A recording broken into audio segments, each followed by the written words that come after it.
हो, आप ब्राह्मण हो, शुक्ल हो, ये पंडित लोग चोटी क्यों रखते हैं? मैंने कहा सरदार जी इसलिए रखते हैं क्योंकि ये एंटीने का काम करती है, हम इससे मैसेज रिसीव कर लेते हैं। तो सरदार जी बोले इतने छोटी से एंटीने से रिसीव कर लेते हैं? मेरी तो पूरी डिस्क है, फिर भी रिसीव नहीं होते। तालियां अगली बात पर बजाना।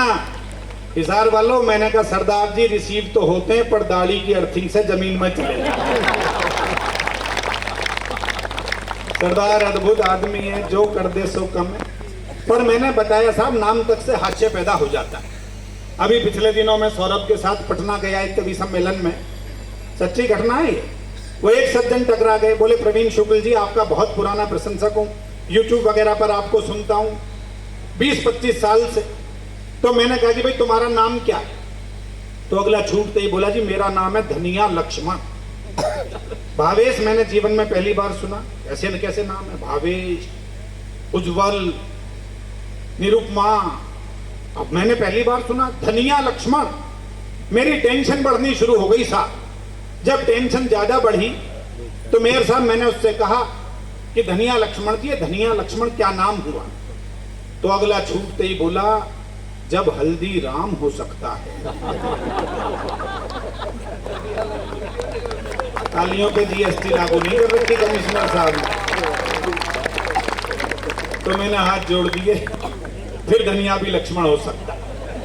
मैं तो दिल्ली में पढ़ाता हूँ साहब, एक कॉलेज में जहाँ पढ़ाता हूँ वहाँ गर्ल्स का सेक्शन अलग है। अभी पिछले दिनों वहाँ एक नए चपरासी की नियुक्ति हुई।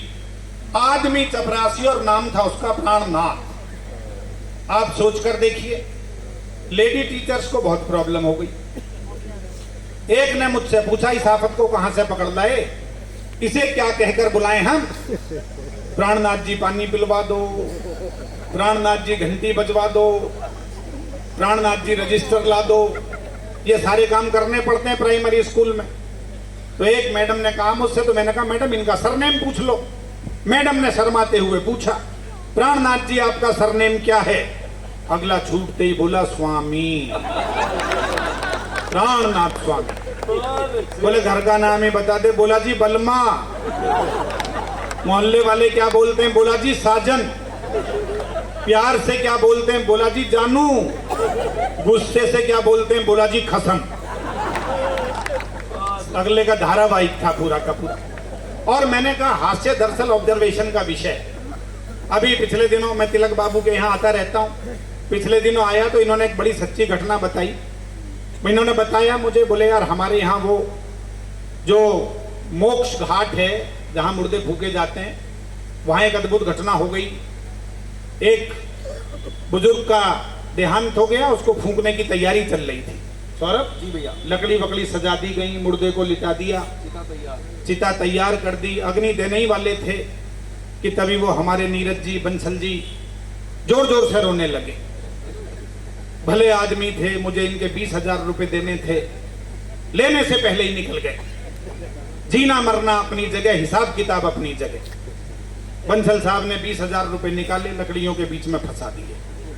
हिसाब यहीं खत्म होना चाहिए वरना अगले जन्म में दोबारा निपटाना पड़ेगा। जैसे ये घटना देखी हमारे जय कुमार जी ने, वो भी रोने लगे। बोले भैया तेरा ही हिसाब नहीं था, मेरा भी हिसाब था, मुझे भी 30,000 रुपए देने थे। अगलों ने तुरंत 30,000 रुपए निकाले, 500 के नोट लकड़ियों के बीच में फंसा दिए। हिसाब यहीं खत्म होना चाहिए। हमारे मेयर साहब भी वहीं खड़े थे। मेयर साहब ने तुरंत ड्राइवर को फोन किया, बोले भैया गाड़ी में से मेरा सूटकेस लेकर आओ। ड्राइवर सूटकेस लेकर आया, तुरंत 1 लाख रुपए का चेक भरा। बोले भले आदमी थे, समझ जाओ तो जरा उनके सम्मान में तालियां उठाना, कितने शानदार मेयर मिले आपको। तुरंत चेक भरा। बोले भले आदमी थे, मुझे भी इनके 50,000 रुपए देने थे, 1 लाख रुपए भरे, लकड़ियों के बीच में फंसाए, 50,000 निकाल के जेब में रखे। तालियां जरा मिलकर बजाइए, आनंद वाली मस्ती। और बाद में बोले ऐसे ही नहीं निकालने मैंने, अगली बार जब कवि सम्मेलन होगा होली का तो उसमें 51,000 रुपए अपनी तरफ से मिलाकर संस्था को 1 लाख रुपए दूंगा ताकि कवियों की पेमेंट बढ़ाई जा सके। तो ऐसे शानदार मेयर मिले। मैंने बताया देखिए हास्य सारा का सारा ऑब्जर्वेशन का विषय है।